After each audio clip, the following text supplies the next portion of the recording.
Prenez la santé. Hein. L'espérance de vie en Côte d'Ivoire, selon la Banque mondiale, 59 ans. Au Sénégal, 68 ans. PIB par tête en Côte d'Ivoire est de 50% supérieur à celui du Sénégal. Comment on peut avoir 9 ans d'espérance de vie de moins que le Sénégal? Ça fait 93 000 morts de plus. Ça fait 250 morts par jour. Chaque Ivoirien se plaint d'aller à Ivocet et d'aller trop au cimetière. 250 morts de plus chaque jour, 365 jours. Il faut expliquer à chaque gens que, à travers la comparaison qu'il fait toujours entre la Côte d'Ivoire et le Sénégal, nous autres Ivoiriens, nous apprenons à travers lui-même qu'il connaît bien le Sénégal et il démontre tout son amour pour le Sénégal. Parce que de façon très répétée, chaque jour qu'il a quelque chose à comparer, il compare la Côte d'Ivoire et le Sénégal pour se moquer de la Côte d'Ivoire. Et les Ivoiriens retiennent ça. Et les Ivoiriens comprennent que ce monsieur, Chaka Dian, aime bien le Sénégal parce qu'il connaît bien le Sénégal. Et il ne manque aucune occasion pour utiliser le Sénégal pour se moquer de la Côte d'Ivoire. Et chers Ivoiriens, aujourd'hui, il est en train de vous étaler ce que nous vous avons toujours dit.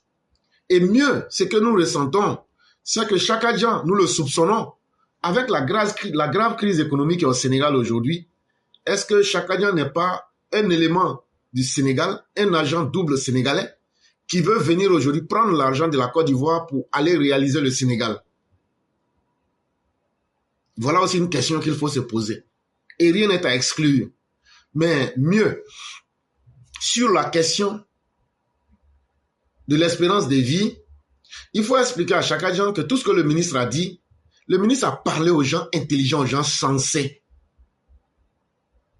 C'est ça qui est important. Et comment est-ce que quelqu'un qui veut diriger un pays, quel intérêt tu as à aller sur les médias internationaux pour saboter ce pays-là? Et puis demain, le sabotage que tu as fait là, quand on va prendre ça contre toi-même, tu es en train de te fragiliser toi-même. Et donc on comprend que Chaka Dian n'aime pas les Ivoiriens. Et quand je vous disais, et que nous vous disions ici, que Chaka Dian déteste les Ivoiriens à fond, voilà aujourd'hui toutes les preuves qui sont en face de vous. Tu ne peux pas dire que tu aimes quelque chose et saboter cette même chose-là. Ça veut dire que Chaka Dian utilise la Côte d'Ivoire juste comme un moyen pour atteindre ses objectifs. Et aujourd'hui, il ne manque d'aucune occasion pour se moquer de la Côte d'Ivoire en utilisant le pays qu'il aime et qu'il connaît bien, le Sénégal. Mais pour lui expliquer de façon très simple, l'espérance de vie, on mesure ça toujours par rapport à la réalité. Et la première réalité que j'aimerais signaler à Chaka Dian, c'est que la Côte d'Ivoire, c'est un pays qui connaît plus d'immigration que le Sénégal. La Côte d'Ivoire est un pays à fort taux d'immigration. La Côte d'Ivoire accueille combien de Sénégalais? La Côte d'Ivoire accueille combien de Burkinabés? La Côte d'Ivoire accueille combien de Maliens?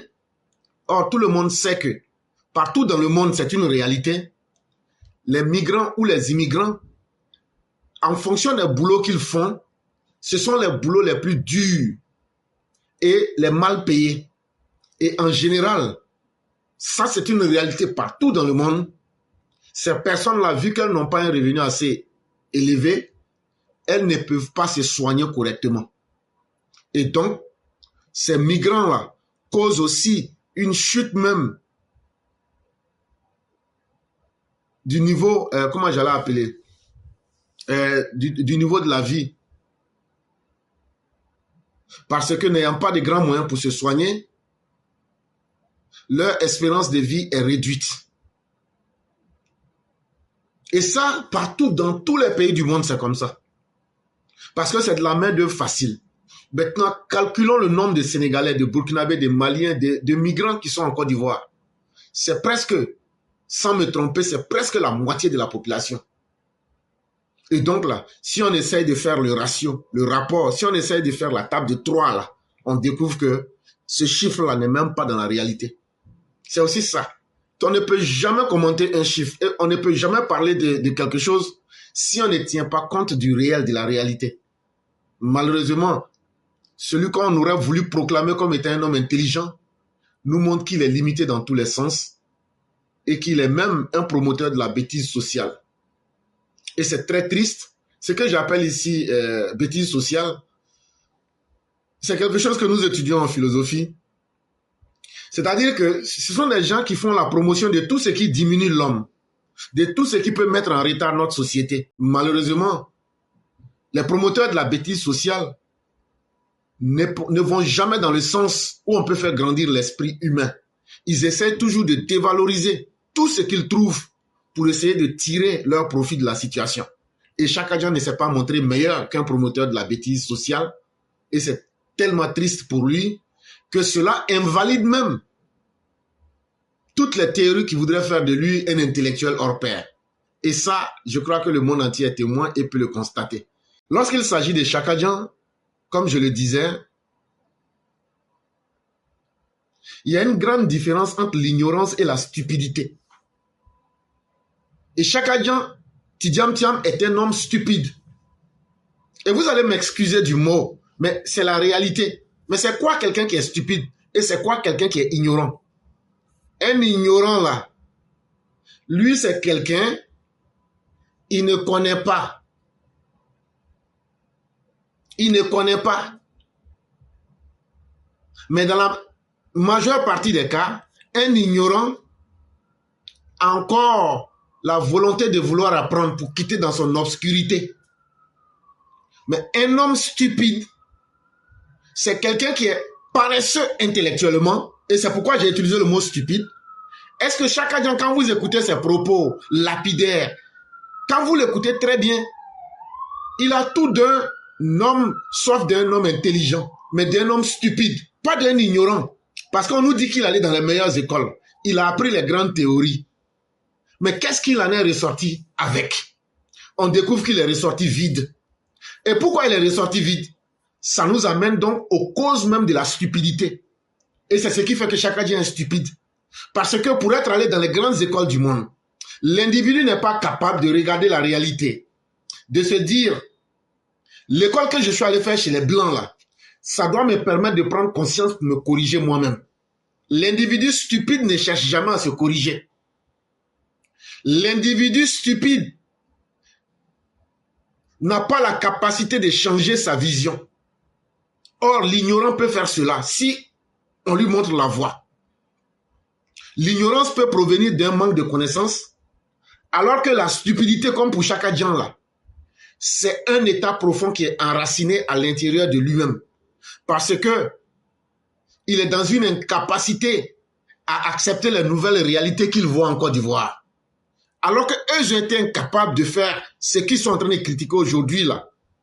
L'individu stupide, non seulement il refuse d'accéder à la connaissance qui est là, il refuse, il rejette la réalité, il se donne la possibilité de ne pas apprendre ou de ne pas faire évoluer ses perspectives. Et c'est ce que Chaka Dian démontre toujours à la face du monde. Et c'est là que vous découvrez donc qu'un individu stupide comme Tidjam Thiam, dans son cas, ce n'est pas seulement une incapacité à s'adapter à la réalité, mais c'est surtout aussi ce que ça démontre. C'est une absence pour lui qui est allé à l'école. Il souffre de la paresse intellectuelle. Il ne peut pas mener des pensées critiques. Pourquoi aujourd'hui l'espérance de vie a baissé en Côte d'Ivoire? Il n'explique pas les raisons. Et ça, c'est vraiment... C'est de la médiocrité qui est volontairement entretenue. Et c'est ça la marque de la stupidité. Et la stupidité est plus dangereuse que l'ignorance. Parce que l'ignorant, lui encore, on peut l'excuser. Lui ne sait pas. Il a un niveau de compréhension limité. Mais l'homme stupide, lui-même, souvent même, il transforme même ses mauvais comportements.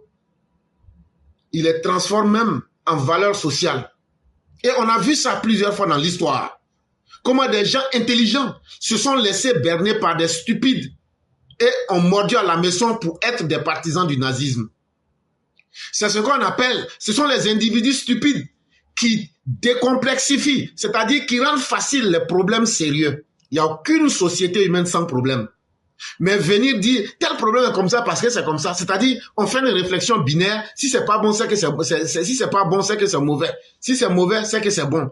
Et on fait une réflexion binaire et puis on passe rapidement. On simplifie les situations alors qu'on n'apporte pas de solutions. Quand vous l'écoutez là, il parle mais il ne donne pas de solutions. Mais est-ce qu'un homme intelligent peut parler sans donner de solutions? C'est ça qui fait que Tidjam Thiam là, c'est un individu extrêmement stupide. Et ces gens-là sont, à cause de leur stupidité, très dangereux pour la société. Parce que s'ils accèdent au pouvoir, là, ce n'est pas avec la raison, ce n'est pas avec leur réflexion qu'ils vont diriger le peuple.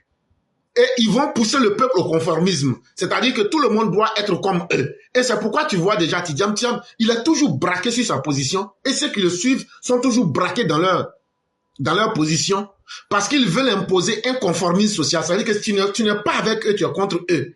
Et donc, ils vont pénaliser tous ceux qui réfléchissent. Ils vont pénaliser tous ceux qui travaillent. Ils vont pénaliser tous ceux qui analysent la réalité et qui veulent tirer de la connaissance pour évoluer. Voilà le danger de ces personnes. Et c'est le même cas pour Laurent Gbagbo. C'est-à-dire qu'on trouve des problèmes qui sont là dans notre société. En tant qu'homme politique, on vous dit venez régler les problèmes. Eux, ils sont là, ils viennent dire, bon, tel problème là, c'est facile. Oh bon, on mange pas goudron. Non, on fait pas comme ça. Et les gens, par conformisme, par aveuglement social, prennent les résultats de cette stupidité. Ils obéissent aveuglément parce que c'est facile. Mais ça ne résout pas vos problèmes. Laurent Gbagbo qui disait hier qu'on ne mange pas les routes. Demain, là, est-ce qu'il peut venir faire un programme de campagne pour dire je vais faire route? Eux-mêmes, là, ils se sont inscrits dans l'irrationalité, dans l'incompétence, en utilisant délibérément la stupidité. Et ça les a rattrapés aujourd'hui. Et ça fait aujourd'hui, ils ne peuvent pas écrire un livre de programme de campagne pour venir dire, quand on va venir, on va faire des routes et des hôpitaux. Les gens vont leur dire, mais vous nous avez rendu bêtes en nous disant qu'on ne mange pas route. Donc quand vous allez venir faire route là, c'est qui est bête? Et donc il faut que la société ivoirienne fasse attention. Et au fur et à mesure que chaque agent parle, nous décodons ce qu'il dit et nous comprenons bien ce qu'il dit. Mais il est en train de se dévoiler, de se mettre à nu. Et c'est très important parce que nous autres qui sommes des intellectuels, c'est à nous de vous expliquer et de vous montrer ça clairement. Donc à part le Sénégal là, il n'y a pas un autre pays qu'il peut comparer à la Côte d'Ivoire. Mais toi, un homme intelligent, tu dois te dire, mais pourquoi c'est toujours comparaison Sénégal-Côte d'Ivoire?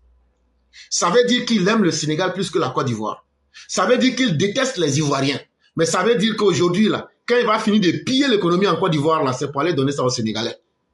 Ça veut dire qu'il connaît bien le pays de son père. Et ça veut dire qu'il est attaché au pays de son père.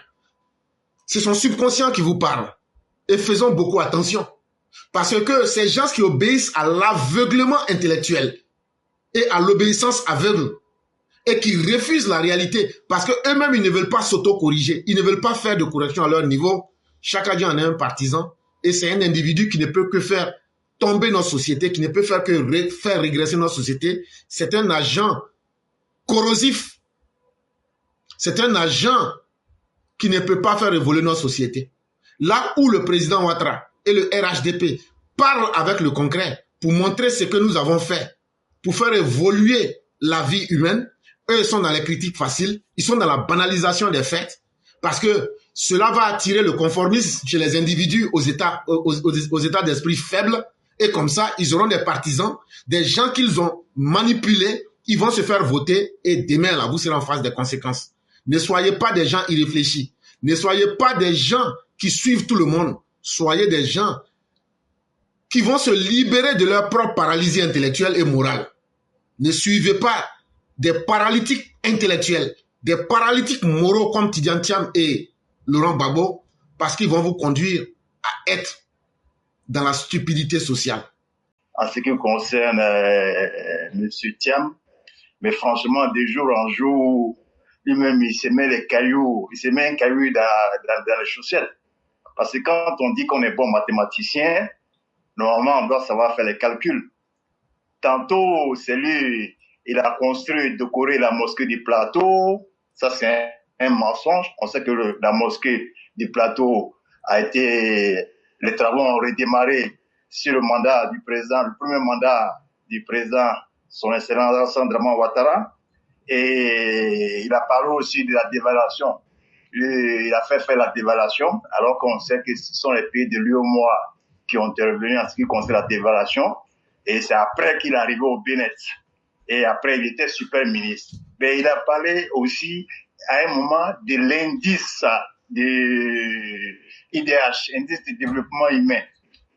Quand on construit des hôpitaux à Tia-Salé, quand on construit des centres de santé à Méagui, quand on construit des centres de santé à Azopé, On ne fait même pas 50 km aujourd'hui en Côte d'Ivoire sans avoir un centre de santé. Quelles sont les personnes qui se soignent là-bas aujourd'hui? Mais c'est des humains. Les routes aujourd'hui, là, lui-même dans ses interviews, avant même qu'il accède à la présence du PDCI, il disait un pays qui veut se développer doit avoir des routes. Mais aujourd'hui, le président Ouattara, il a fait combien de kilomètres de routes?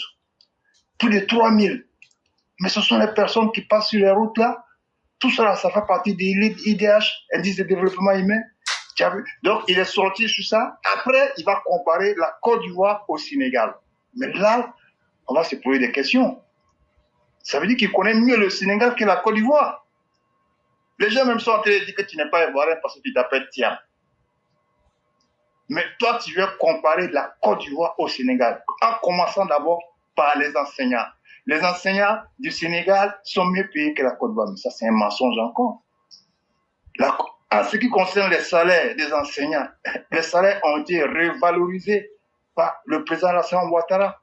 Et il y a eu le décrochage des salaires depuis combien d'années? Et après ça encore, il revient encore sur il vient encore. Ah, M. Gbagbo, même, il a été super ministre du plan.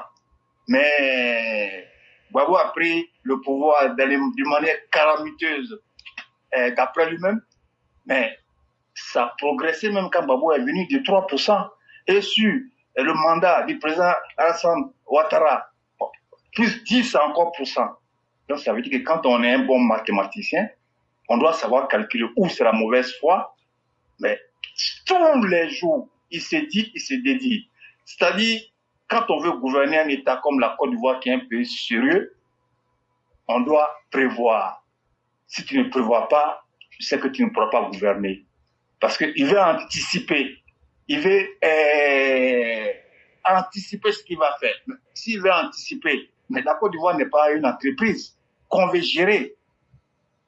Tu as vu? Donc, moi, je dis que M. Thiam, il s'est mis les cailloux dans les chaussettes. Maintenant, ce qui concerne l'opposition, Thiam aussi fait partie de l'opposition. Ce qui concerne le PPACI, je veux dire, le PPACI aujourd'hui est dans une logique de... Le PPACI ne veut pas aller aux élections. Le PPACI est dans une logique de créer un soulèvement populaire, créer une insurrection populaire militaire. De la même manière que Laurent Gbagbo est arrivé au pouvoir en 2000, parce que moi je le dis toujours, et toujours je vais le dire, Laurent Gbagbo n'a pas été élu. Laurent Gbagbo est venu au pouvoir par une insurrection populaire. Il y avait la population, il y avait l'armée, et il y avait aussi les socialistes français à l'époque. Jospin avait mis la pression sur Gueye de dégager le plancher dans les 48 heures. C'est ce qui a fait que Gueye est parti du pouvoir. Il y avait la population, il y avait les socialistes français, la gauche française, et il y avait l'armée aussi. Donc pour moi, Laurent Gbagbo n'a pas. Donc c'est la même chose là qu'il veut recréer. S'arranger, se faire passer pour une victime, pour qu'on puisse mettre son nom sur la liste électorale, et après, il va faire le même schéma qu'il a essayé de faire en 90 face à Oufo-Boigny, qu'il a battu proprement à plate couture à près de 80%, mais il n'a pas reconnu, parce que Laurent Gbagbo ne perd jamais une élection, hein, lui gagne toujours. Face à Gueye, après avoir manipulé l'article 35, et il y a eu 300 morts quand il y a eu le charnier. Et en 2010 encore, il a voulu refaire la même chose qu'il a fait à Gueye, mais cette fois-ci, il est tombé sur un homme, franchement, qu'il a fait tomber comme un fruit pourri. Donc, il faut que les Ivoiriens soient vigilants en ce qui concerne le PPACI surtout. Le PDCI est en train de rentrer dans la même logique. On disait à un moment que le PDCI est un parti civilisé, le PDCI, ils sont en train de suivre le PPACI, hein. Ils sont en train de suivre le PPA, c'est la même chose, les regarde. Ils veulent commencer la rue. Le programme aujourd'hui du PPACI, aujourd'hui, c'est la CI, c'est le gouvernement, ils ont fait en sorte de mettre plus de 2000 Burkinabés qui ont des cartes consulaires sur la liste électorale, alors qu'on sait que pour avoir même 1%. Pour avoir 1%, il faut avoir 50 000 électeurs. On a atteint déjà les 5 minutes. Personnes. Nous avons atteint les 5 minutes. Ah, nous avons atteint les 5 minutes. Ok. Je vous remercie, M. Clairet. Merci encore pour ce que vous faites pour la Côte d'Ivoire. Et puis, que le combat continue. Merci pour votre combat. Merci beaucoup. Bonne journée à vous. Merci beaucoup. Et on va vous souhaiter une excellente soirée et bien des choses à toute la famille. Laurent Gbagbo souffre d'une maladie qu'on appelle la pathologie obsidionale. Ne soyez pas inquiétés du mot. C'est une maladie où le patient pense que lui, il a été assiégé ou mais il est persécuté. C'est-à-dire, imaginez-vous, on dit que ceux qui sont vos ennemis ont entouré votre ville. Et maintenant, c'est comme si vous êtes assiégé. C'est une maladie. On appelle ça la pathologie obsidionale. Et donc, il pense permanemment qu'il est en danger et que les gens doivent être toujours dans l'insurrection pour pouvoir... Et donc, il est dans les délires. Et il pense que c'est les gens qui vont sortir pour venir assiéger ou bien qui vont sortir dans la ville et que cela va impressionner qui que ce soit. Mais il va comprendre cela, ça dépend. Mais là où on parle d'espérance de la vie, on parle aussi des normes, on parle des lois. Il ne suffit pas de devenir aligner certains chiffres ou bien de dire des contre-vérités, mais il suffit de regarder dans quel environnement les gens ont-ils la possibilité d'avoir une espérance de vie assez longue. Est-ce que dans un environnement où des politiciens refusent de respecter la loi, est-ce que dans cet environnement-là, les gens peuvent avoir une espérance de vie assez longue? C'est aussi la problématique que je pose en face de toi. C'est trop facile, par malhonnêteté politique, de venir aligner des chiffres et puis de dire, mais il y a une raison à toute chose. Les pays où les gens n'ont pas une espérance de vie longue, là, c'est l'instabilité politique créée par des politiciens malhonnêtes comme toi, Tidiane Thiam, et bien d'autres, qui font qu'il y a l'instabilité. Et les politiciens qui demandent toujours qu'ils fassent des arrangements, là, ce sont ces arrangements-là qui sont faits sur la tête du peuple, là. Et chaque fois qu'il y a des arrangements, là, c'est fait contre les populations. Et ça, quand c'est comme ça, là, ça met en danger la vie des populations. Et c'est ça. Au lieu de parler de l'espérance de vie, là, il faut d'abord te demander dans quel environnement les gens vivent. Est-ce qu'ils vivent dans un environnement où les lois sont respectées? Et dans un pays où des politiciens comme toi, Tidiane Thiam, se lèvent pour dire nous voulons qu'on viole les lois pour faire plaisir à Tidiane Thiam, pour faire plaisir à Gbagbo, pour faire plaisir à Blé Goudé ou même pour faire plaisir à Soroguium, vous êtes en train de faire la promotion du crime et du désordre social. Et ces personnes-là peuvent tout se permettre parce qu'elles se sentent au-dessus des lois. Et quand ces personnes sont au-dessus des lois, la vie des personnes, la vie des populations n'a aucun sens, n'a aucune valeur. Et c'est à cela que nous voulons mettre fin. Et on veut imposer un environnement de droit. Et aucun geste d'apaisement ne sera posé. Parce que ce que vous entendez par apaisement, c'est que vous entendez générosité. Est-ce qu'on peut forcer quelqu'un à être généreux? Laurent Gbagbo dit que lui n'a rien fait aux Ivoiriens et qu'il ne demandera aucun pardon à quiconque. Il n'y a pas de problème. De la même manière que Laurent Gbagbo est déterminé à ne pas reconnaître ses crimes et ses méfaits vis-à-vis de la société ivoirienne, c'est de cette même manière-là que la société ivoirienne aussi est prête à ne pas lui faire de cadeaux. De la même manière que toi, Chakadjan, tu demandes aujourd'hui des actes de générosité. On te pose la question, qu'est-ce que toi tu as pu faire de mémoire d'homme pour un seul Ivoirien, pour qu'on se souvienne qu'un jour il a posé un tel acte? Quelqu'un qui n'a jamais posé un acte de générosité n'est pas lui-même en droit de demander qu'on soit généreux vis-à-vis de sa personne. Ça là, il faut retenir ça. Et donc si tu pensais que la loi en Côte d'Ivoire ne s'applique pas, alors que tu aimes beaucoup prendre le Sénégal pour comparer le Sénégal à la Côte d'Ivoire, parce que le Sénégal c'est ton modèle, de la même manière que tes parents sénégalais appliquent les lois là, c'est comme ça aussi que nous on va appliquer les lois chez nous. Et cette fois-ci là on va faire ça. Et on va voir là où ça va nous amener. Parce que si ta nébuleuse, si vous voulez venir brûler la Côte d'Ivoire, là, faites-le. Nous sommes d'accord pour ça. On est d'accord pour ça. Mais les arrangements politiques là, ça nous a toujours conduit au désordre. Et ces arrangements politiques là, toute personne ivoirienne qui est consciente sait aujourd'hui, Laurent Gbagbo va jamais aller. Ce qu'ils veulent faire là, même si vous les inscrivez, c'est ça qu'ils vont faire. Ils cherchent seulement à se mettre sur le terrain du droit. On connaît vos intentions. Vous savez que vous ne pouvez pas gagner les élections. Vous n'avez ni le langage, vous n'avez ni les capacités parce que vous n'avez aucun bilan. Vous avez honte d'assumer votre passé et vous n'avez pas préparé ces élections en réfléchissant pour proposer un projet de société aux Ivoiriens que qu'on vous mette sur la liste électorale ou qu'on ne vous mette pas sur la liste électorale, ça sera le même résultat.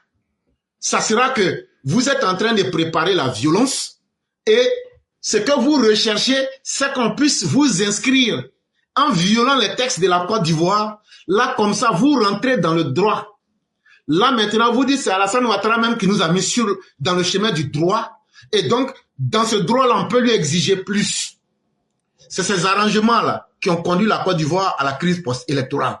C'est ces arrangements-là qui ont conduit à plusieurs crises en Côte d'Ivoire. Et nous ne sommes plus prêts à accepter cela. Et il faut que vous vous intégriez ça dans votre cerveau. Tu vas parler, tu vas courir. Ce que vous êtes en train de faire en France là, toi tu es là-bas, Blé Goudé est là-bas, Gbagbo est là-bas, on ment aux gens que Gbagbo est à Bruxelles, alors que vous êtes en train de tracer des plans pour éventrer la Côte d'Ivoire. On est bien au courant, mais on attend et on vous regarde. Toi, ton rôle, c'est d'allumer les médias. Soro Guillaume avec Blé Goudé, eux ils recherchent les financiers. Les armes que Blé Goudé avait payées en 2022, vous êtes en train de prendre les stratégies, comment faire rentrer ça dans le pays. Entre-temps, Soro Guillaume, lui, il est en train de galvaniser les troupes, les mercenaires burkinabés djihadistes pour que, avec Maliens, pour qu'ils puissent attaquer la Côte d'Ivoire. On connaît votre plan. C'est vous seuls qui pensez qu'on ne vous voit pas. Mais on est là, on vous attend. La Côte d'Ivoire n'a pas encore poussé pied pour dire que non, on va fuir. La Côte d'Ivoire, là où les 322 462 km² là sont là, c'est là-bas qu'on est.